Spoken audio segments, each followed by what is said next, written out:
Good morning, everybody. My name's Simon Griffin. I am the technical manager at SOYL. We're a specialist precision farming company. As a technical manager, the strategy our team has is that we would like to give the farming community a precision farming solution to every part of the farming calendar. And we've already successfully introduced variable rate cultivation, variable rate seeding, variable rate P&K in the autumn, and then through into the summer we're just embarking on our variable rate nitrogen service. However, the one area where we haven't done as well in precision farming is the area of crop protection or ag chem. And there are a number of reasons for this. Reluctance from agronomists to get involved, a perception that there's a higher risk when you're talking about variable rate herbicides, fungicides and so on. Plus the kit is slightly more complicated when you're dealing with liquids and sprayers.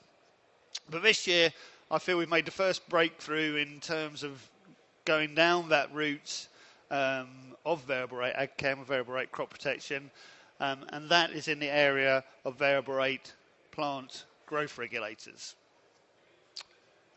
So what's the problem? The problem is stuff varies. Yeah. And it doesn't vary as we would like it to. So if we're talking about oilseed rape, we don't want a crop that's too big.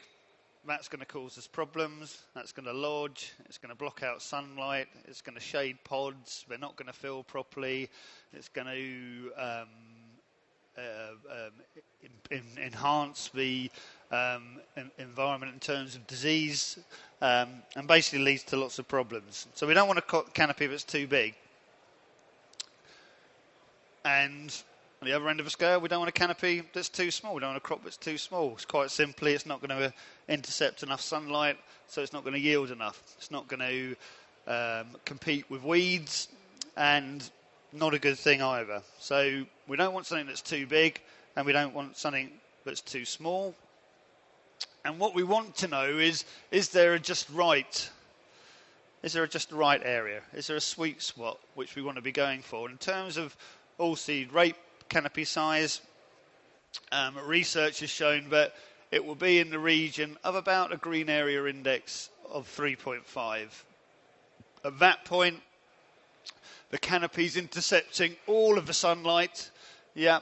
And if we go any bigger than 3.54, all we're doing is shading, stopping sunlight getting down to the pods, getting that pod fill, and increasing our yields. So we've got this 3.5 figure that we know about, which gives us something to aim at. So we don't really want to be below it. If we're below it, not enough sunlight interception, yield loss. If we're above it, again, there's a dramatic yield loss as we get too thick. So how can we actually control our canopy size so that we can get it as we want it? Well, there's a number of things we can do. We can use seed rates. We can use nitrogen manipulation. And we can also use plant growth regulators. So I'm sure you'll all be familiar with the benefits of using a plant growth regulator. It can help us establish that optimum canopy size by not letting the crop grow away and get too thick, and reduced lodging, and we get reduced disease pressure, and that right amount of sunlight through the right size of canopy can give us the optimum pod fill. So we can use plant growth regulators to help us with our canopy management. And what are the actual yield benefits of using PGRs? This is a bit of research that was done by ADAS a few years ago. And what that's showing us is that if we look at the bars on your right-hand side here, it's showing us the benefits of applying a PGR to oilseed rape. Okay, so where the oilseed rape crop is quite big, a green area index of 0.8 to 2, yeah, if we apply a PGR program, we get a good yield benefit against not doing it. And if the crop's even thicker, up on the right-hand side here, greater than green area index of 2, and this is in the sort of mid-March time of year, then on an even thicker crop, we'll get an even bigger benefit from applying a PGR. Okay, so not really telling you anything you don't know there. If you've got a thick crop and you apply a PGR, you get a benefit. But we've also, on the left-hand side, got this bit of a graph here, which is below this zero line. And what's happening here is that where we've got a smaller crop, less than the green area index of 0.8, or let's say less than 1, in actual fact, if we put a PGR on that, we're knocking it on the head a bit too hard. It's suppressing all the growth hormones. That's not what we want to do on a small canopy, on a small crop. And we're actually going to get a yield loss. Okay, so I think the advice on the back of this was quite simple. If you've got a big, medium or big crop, put PGR on, you get the benefit. But if you've got a small crop, don't, because you're actually going to lose yield as well as wasting your time and effort and money on applying the chemical. And most of the time, the response to this was, yeah, that's great. But in actual fact, I think on quite a lot of my fields, I've actually got the scenario where I've got both of those green area indexes in the same fields. I've got patchy establishment, I've got patchy crops for whatever reason, I've got thick areas which require it, and I've got thin areas which don't require it. So what should I do? And the answer was, well, you're going to have to compromise, aren't you? You're going to have to work out if you've got more of a field in this area, whether you go for an application or whether you go for a zero application, depending on how thick or how thin the crop areas are. So that's all well and good, but as a precision farming person, we're thinking, well, how can I go one better on that? I was thinking if we can actually measure the differences in the crop canopy, we should be able to vary the appropriate rate to the appropriate size of a canopy. So is there a way of us actually measuring the differences in the crop canopy? And the answer is yes. With satellite imagery. Satellite imagery is the perfect way of measuring the size of your crop canopy. It measures reflectance off the top of the crop, so canopy is really what it is measuring. And here's an example of a satellite image where we've got the dark green areas here showing the thick canopy and the light yellow, orange, red areas showing where we've got a thin canopy. So in this particular scenario, we're thinking, well, dark green area there, that needs a nice full rate of active ingredients because we're going to get a yield benefit there. But these thinner areas, we don't want to be putting on there because in actual fact, we're going to hit them too hard, crop's too small, and therefore we're actually going to get a yield loss. So this would be our ideal application map. And our first thought was we'll program that into a spray with a GPS box on it, go up and down the field, turning on and off. That didn't quite work as well as we wanted to, just because of the problems of going from a zero rate to a full rate and back again up the same tram line. So with the changes in pressures and so on, made that a bit hard. So what we've actually come up with and what we've tested is, if you look at the multicoloured area of this field here, what we will do is we will go from the minimum range of the sprayer to the maximum range of the sprayer within a variable rate application. So in other words, the thinnest part of a field is going to get the lowest rate. That might be an active ingredient of about 0.75 litres. And then the thickest part of the field is going to get the maximum rate, which might be up at about 1.25 litres per hectare of active ingredients. And to test this is the way at SOYL that we test our precision farming methodology, trial it out in the field. So what we have in this field is we have the pink area, the uniform area is all a flat rate, and then we have another strip of about 3 tram lines where we're doing it variable rate depending on the underlying variation in the crop. Okay, so increasing it where it's thicker, decreasing it where it's thinner. Then we've got another replica of a flat rate, then variable rate, then flat rate, then variable rate. Okay, so we've got 3 lots of variable rate, 3 lots of flat rate. And what we can then do with this field, because we've got yield mapping on the combine, is we can cut out from each one of these sections what the average yield is. Okay, so what we're doing and what we want to do is test this in the field at the field level. We're not really interested in very small trial plots, because that's not what we want to know. We want to know, does it work with the variation at the field level? So what we've ended up with is a yield total for each one of these treatments. Okay, and we've done this over a number of different fields, and we found that the average benefit is a yield increase of about 4.6%.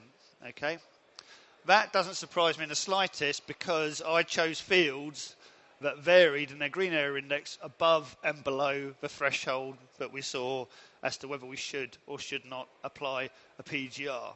So what I'm saying is that if you've got fields with that variation, it's pretty much, I think, guaranteed that you should get the benefit from applying variably rather than applying at a flat rate, yeah? Because you're not applying on those small plants where you're going to lose yield, yeah? You're easing up on those so you won't get that yield loss, and also not waste money by applying on the higher rates when that's not required either. So the benefits are there. How would you actually do that out in the field this spring? You need a satellite image. So all of our customers, everybody signed up for SOYL Sense, which is our variable rate nitrogen service. They can access satellite images through the whole season. We've already had the first 3 satellite images up this season, and we'll continue getting those through until the end of May.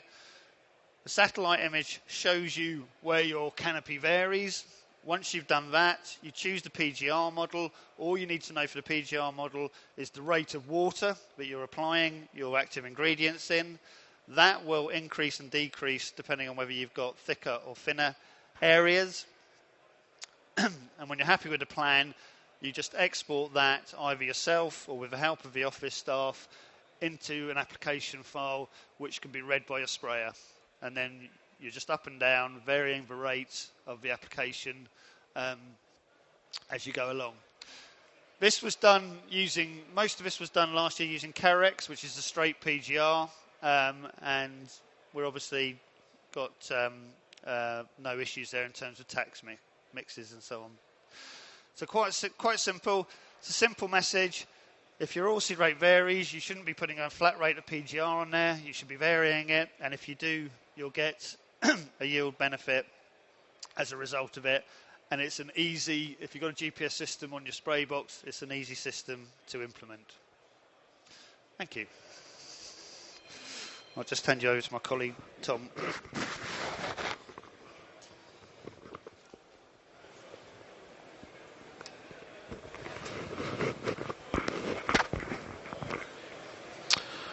Okay. Good morning, ladies and gentlemen. My name is Tom Parker. I'm Head of Business Development at SOYL, and I'm going to talk to you about connected systems and system integration and what that means to us on farm. The very first point is, what is the advantage? Why? What is the advantage to a connected system on farm? Well, fundamentally, we have improvements in efficiency. We can improve our workflows, and we can take advantage of data transfer and communication tools and technologies therein that are now available to us on farm. There is, of course, points about security, data security. Data security is about securing our data capture and the information once we've got it, but it can be as high level as being secure in the fact that we meet legislative requirements, or it could be as low level as securing the fact that we don't have work notes that get coffee chucked across them or thrown in a puddle. So security doesn't necessarily have to be high brow. Productivity, of course, streamlining our team's performance on the farm. And as a result of connecting our systems together, we get access and we unlock access to data analysis tools. That's business analytics, which doesn't sound desperately sexy until you put it in the context of improving productivity, improving the gross margin, of course, the bottom line of the business. So, the first thing you need to connect a system is some sort of central portal.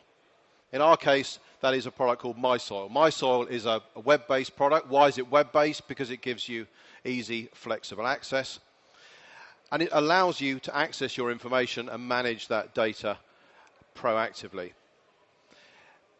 The great advantage of web-based tools is that it gives us timely access, timely control over the data within our farm businesses on our farms.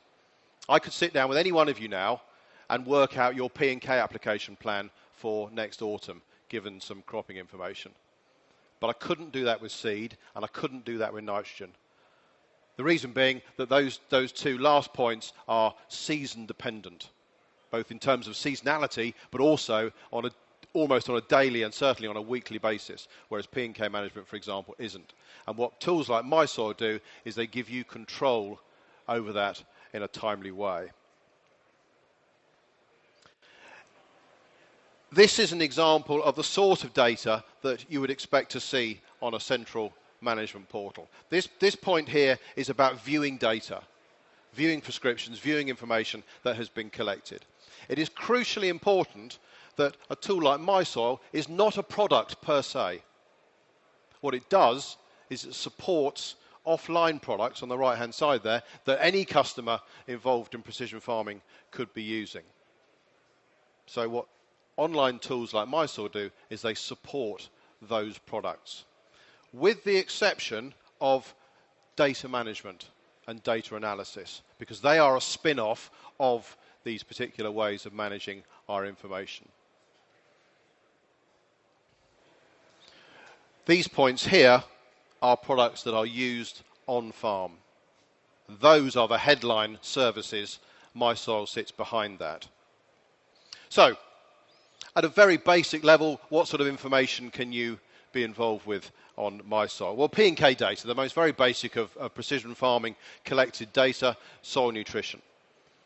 It is a legislative requirement within cross-compliance for all UK farmers to have access to regular soil sampling results. Security. If we move into another area, soil conductivity. Soil conductivity maps out the variation within soil textures and soil types.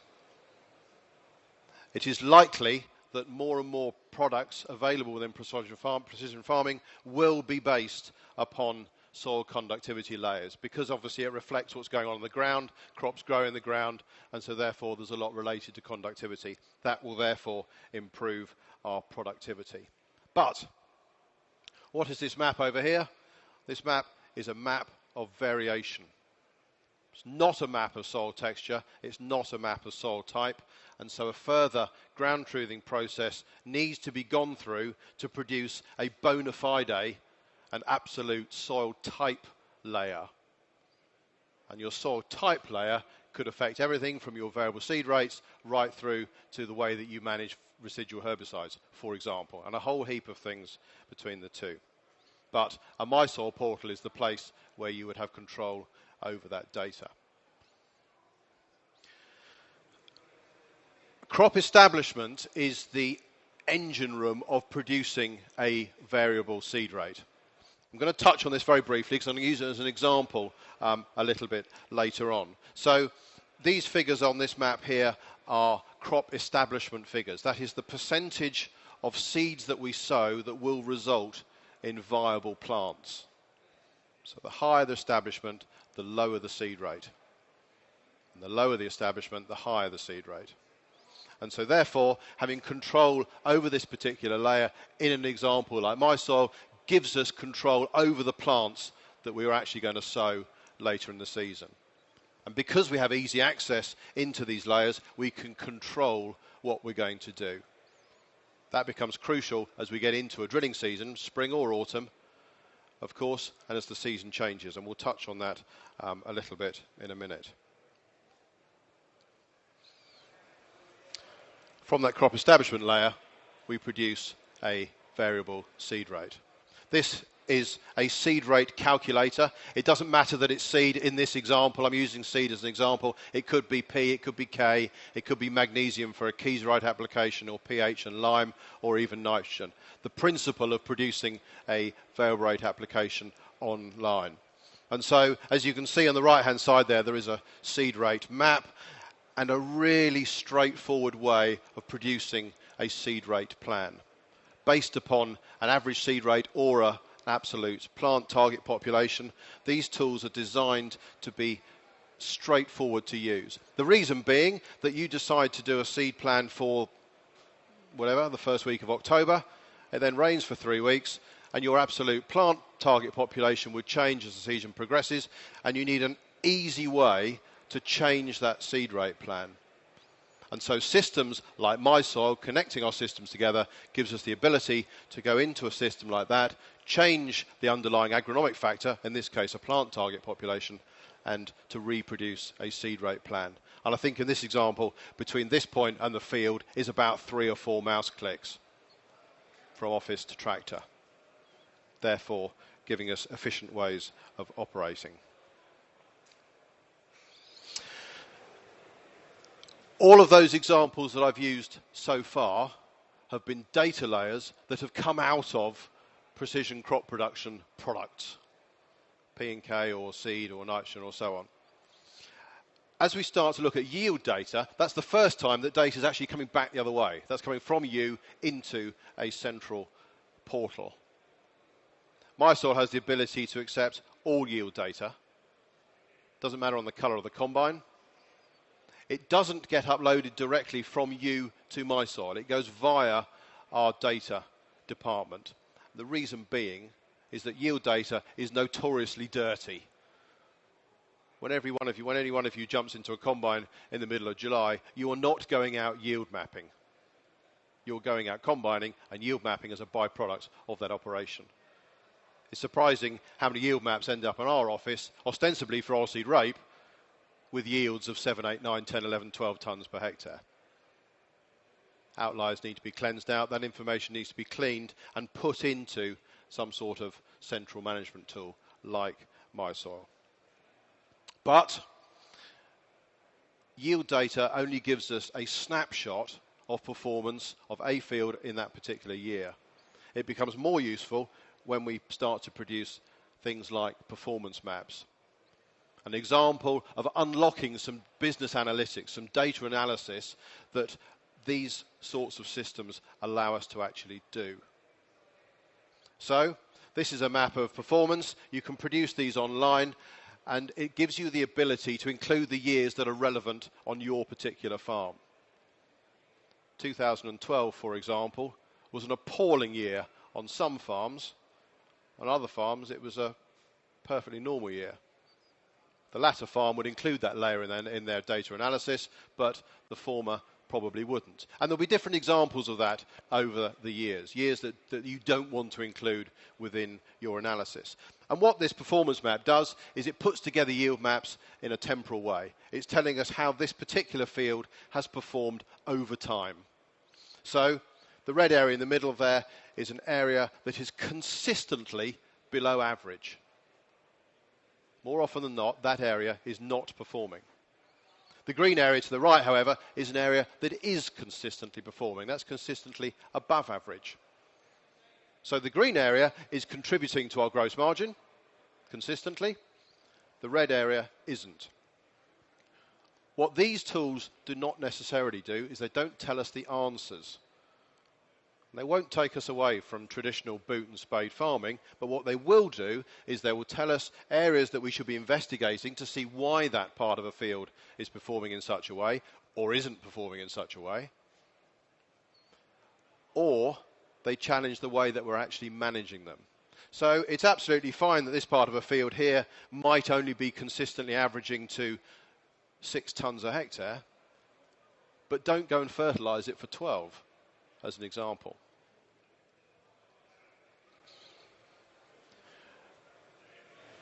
Central management informations give us the opportunity to unlock this data analysis because all this information is now starting to get into one place. So at a very, very most basic level, we can look at a field resolution, how the yields vary across the years on a field resolution. And we can very quickly see that certain fields are performing and certain fields are not.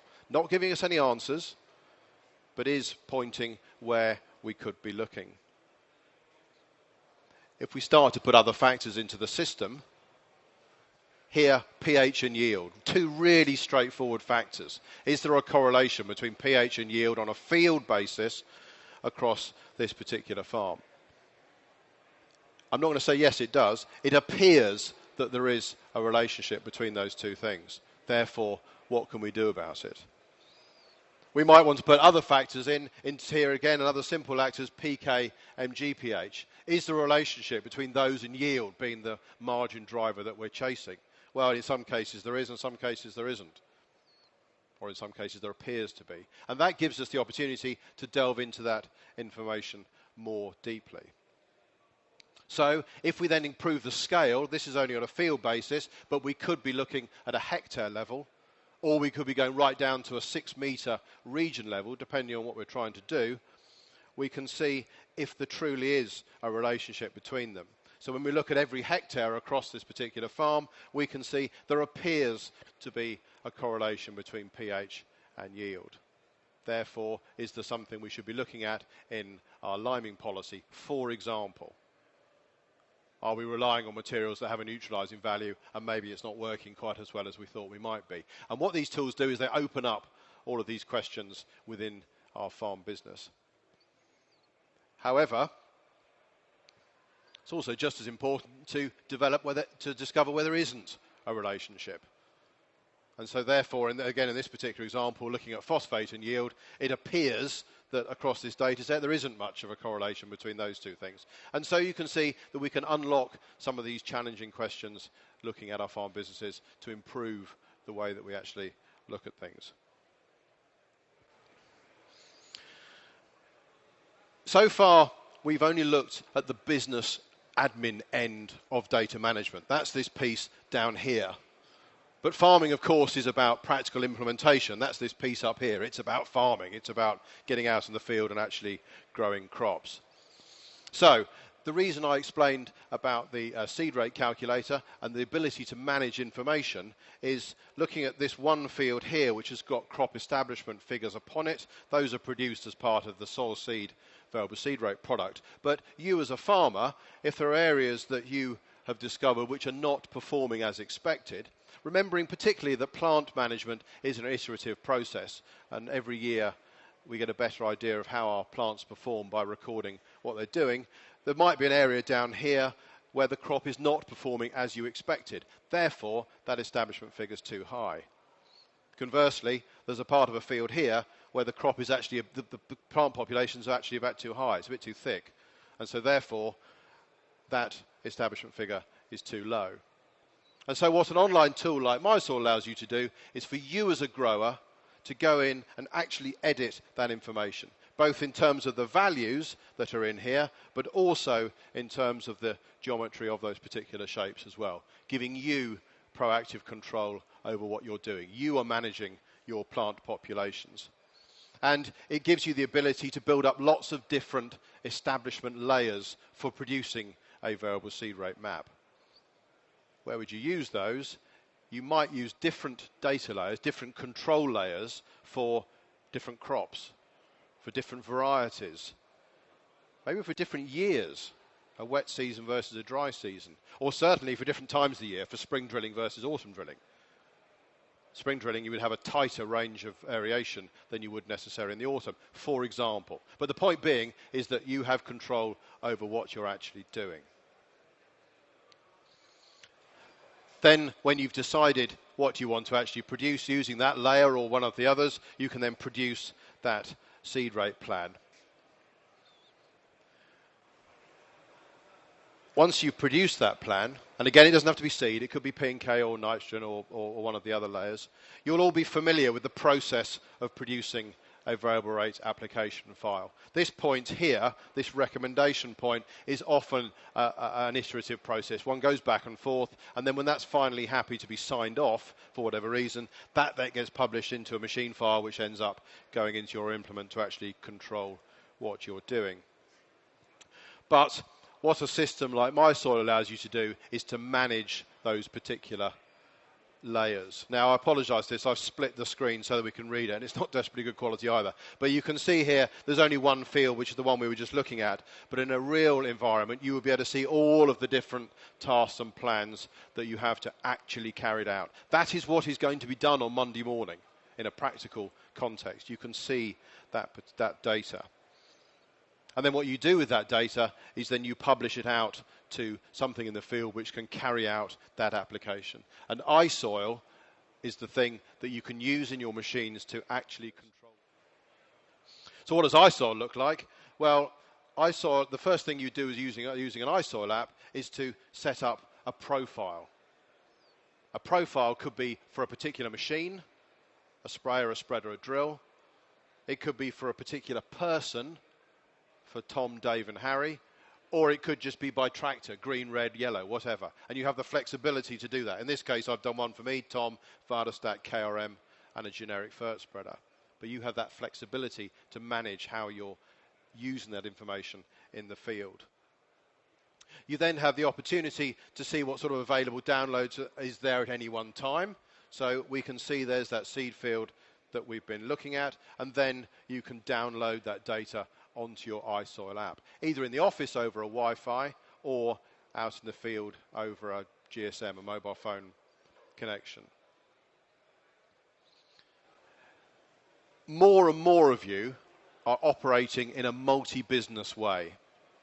Whether you are splitting your own affairs up into different businesses or whether you're involved in share farming and contract farms and so on, and an iSoil app gives you that ability to operate within different businesses.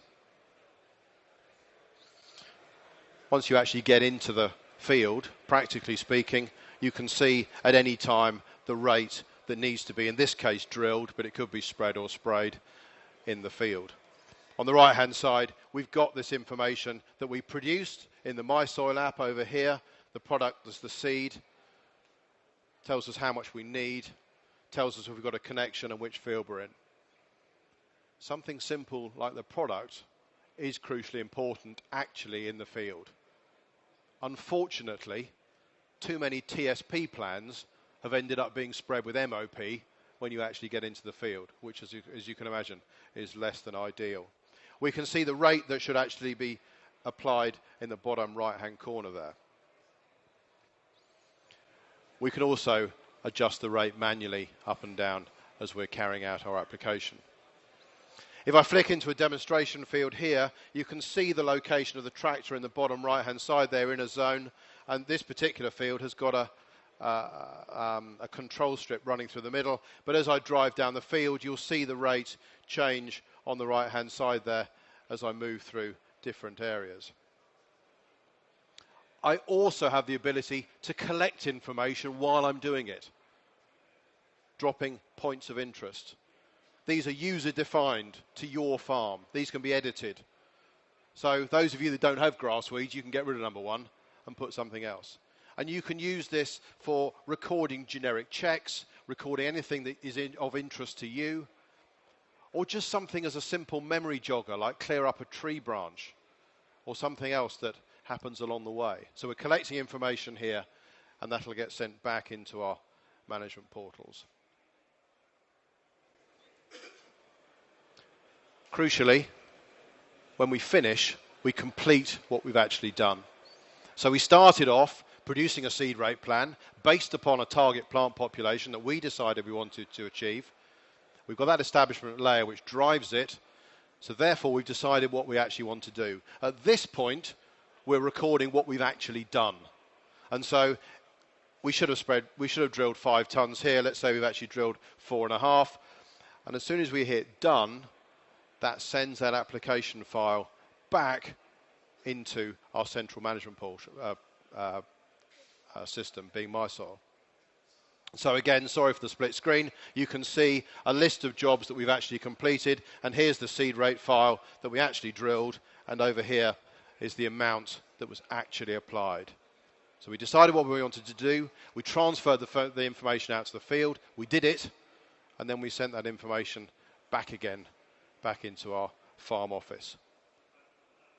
From there, that information can then go out to our crop recording systems, our business management systems. So we produce a whole cycle.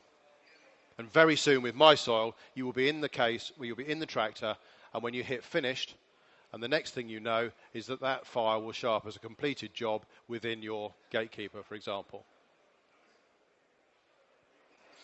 So, to summarize, we have central storage systems where all of this data is securely held. It is coming in from a number of different areas that we are producing as part of other precision farming products. We're integrating with that information, either whether it's by web apps, which is office management, or mobile, which is in the field, practically farming. Communication systems at the moment are Wi-Fi or over 3G GSM systems. One of the greatest changes we'll see in the near future will be the development of the 4G network, which I suspect will fundamentally change some of the rural broadband speed issues. And another area of fast and significant development is the linking up with other stakeholders within your farm business. So that is how information from your John Deere telematics, for example, or from your Trimble systems will end up through APIs going into this central management system. So all that information will be in the same place as part of your farm business. And as we do things in the field, that information also gets sent back from field to office and office to field.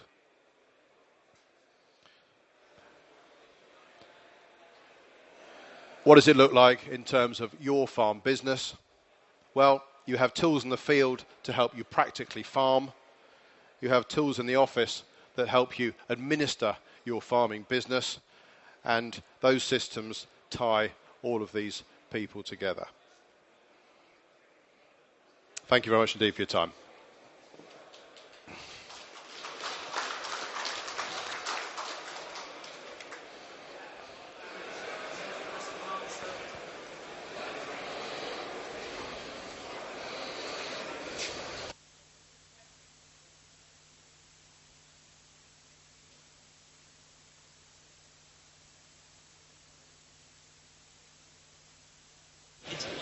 Hi, the maps of the SOYL connectivity, what do they actually represent? Is it structure, moisture, electrical conductivity? What is electrical conduct? What variation is it really relating to?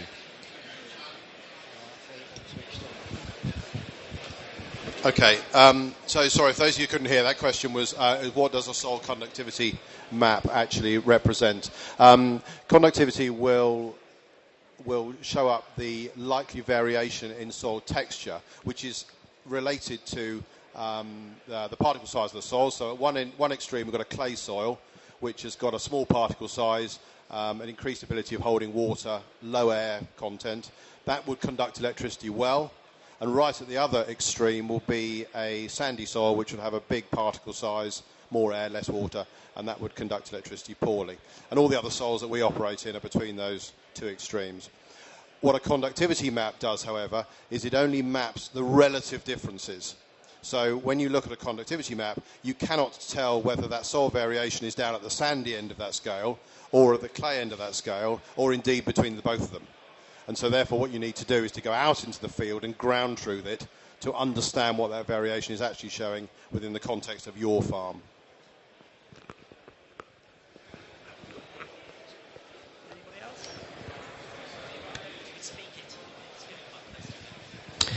Simon, you mentioned that most of the variable application are being done with Carex. I wondered, do you have data for other PGR products, and what are the implications for disease control if you were planning on tank mixing?